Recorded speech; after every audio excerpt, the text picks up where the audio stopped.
energy. Everything that exists in reality at all, when broken down to its basic component parts, is simply photon light and phonon sound. That's everything. Everything, all matter, everything that we perceive with the five senses. And a lot of people understand this, but they find it very difficult to really comprehend what it means. The fear energy that we feel for ourselves. We go through life, we create unrealistic goals for ourselves in our lives, and we live in fear of ever failing at these goals. We live in fear of death at the end. We live in fear of loneliness, fear of not fitting in, fear of financial worry. It's all fear. Everything about this society is based on fear. The world is in a state of crisis, but the real crisis that the world is in is the crisis that exists within human consciousness. Now, there's been a lot of talk over the years of the holographic universe, even reports I've seen in the mainstream that are saying that scientists are now suggesting that the entire world may in fact be a hologram. Now, suggestions like this are extremely significant for a number of reasons, and it's important to understand that evidence to support these suggestions exists all over the place. And it's also extremely important that people begin to gain some type of comprehension of what all of this truly means and how it can be related to what is going on around them and to what's going on this planet. When you understand that atoms are all empty space, and then you begin correlating it with other information that's available, then you begin to see what's actually going on here. And you begin to see that what we experience as reality is a mathematical construct. It's quite literally a program that is based on our perception of reality, and that perception is very, very influenced by the information we are presented with. If this is a mathematical construct, which it really does appear to be, and it is literally a program, then how does it run? Well, when you understand how everything is simply photon light and phonon sound, that atoms are empty space, and then you start looking into the structure of DNA and the properties of electromagnetism, things become a little bit clearer.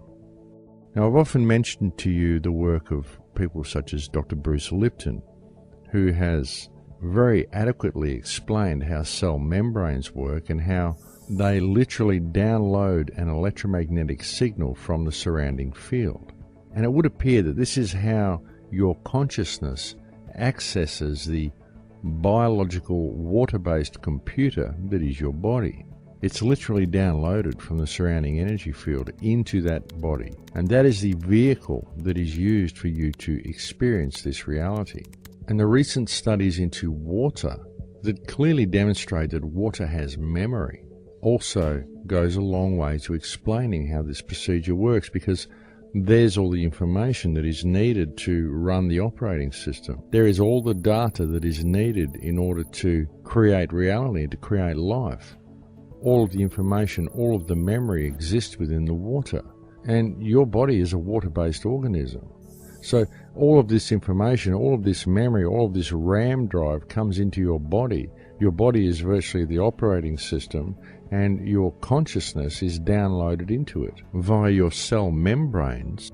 The frequency that is downloaded is determined via the structure of your DNA, which is what makes you you. And this is how the program runs, and this is how reality operates. And when the collective consciousness believes reality to be what we see before us, then that, of course, is what we experience, because it's programmed into the water via the collective experience and the collective belief of those that have come before. Now, this may seem all very strange to people who have never really looked into this sort of thing, but then you can see that this hypothesis is also supported by the physical makeup of matter itself. Understanding, of course, that physical matter is, as I said, simply made up of different vibrating energies of photon light and phonon sound, but the way it forms into matter itself is all based on sacred geometric principles. Everything is sacred geometry. What is geometry? Geometry is basically mathematics using shapes, if you really want to look at it. So here we have a mathematical geometric construct that creates all matter, no matter how chaotic this matter may appear to be. Whether you're looking at the chaos of a tree, the chaos of a cloud, the chaos of a waterfall, the chaos of a field of grass. It may look chaotic on the surface, but when you really get down to it and start looking at it on a molecular level, what you find is geometry, mathematics, phi ratio, and the Fibonacci number sequence. And this is in all reality, without exception. Everything consists of sacred geometry and phi ratio Fibonacci sequence. So if this is really a random construct, if this is really a natural evolution, something that was brought about by nature through a random series of chemical events, then why is it not more random? Why does it contain set mathematical formulas that exist within everything? And of course, the only obvious answer to this question is because reality itself is a mathematical construct. As Max Planck, the founder of quantum physics, said, we can only assume that there is a conscious and intelligent mind behind the matrix, the force that makes up all matter. So this is definitely not as far-fetched as many people may perceive it to be, nor is it a new idea. In fact, science has been slowly realizing what reality is for a very long time now. So the point is that when you understand all of this about reality and you start understanding what is going on here, and you start to understand that what you are having here is simply an experience, then it becomes very difficult to fear anything that can happen. I mean, even if you die, you're still that frequency, you're still you. You simply make a transition to another place. There is nothing that can ever threaten or kill the frequency that is you. There is never a time that you didn't exist, and there will never be a time that you don't exist. You are absolutely eternal. You are the frequency, the expression of the consciousness of creation that is you, and you will always be this. The problem is that we have been taught that reality follows certain rules and exists in a certain way, and we have been taught to fear reality. We've been taught to fear the world around us, to fear the people around us, to fear the very act of being alive. It's just the fact that we have to pay to be alive. This whole system's been constructed to keep us in a state of fear virtually since birth, well, since being a very young child anyway. As soon as we're old enough to really start taking the world in and perceiving it for what it is, we begin to be educated in the ways of fear and in the realities or so-called realities of our world, when really what we are subject to is indoctrination into a fictional system. I mean, when you look at the planet, you see every single problem that this planet faces all comes from the human race. It all comes from us. We are the source of every evil that we've ever seen on this planet.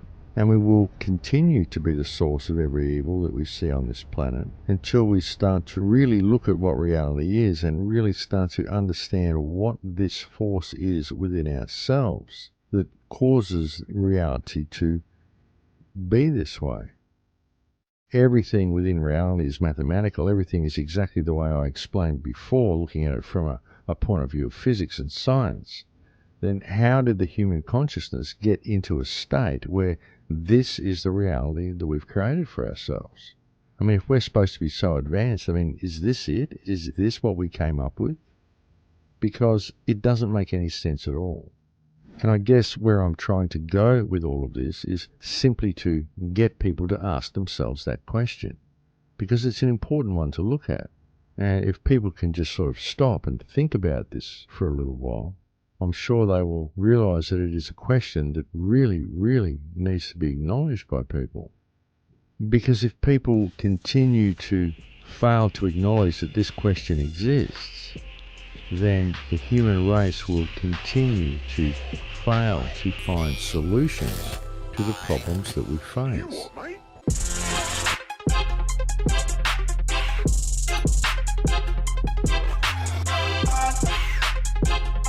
Yeah.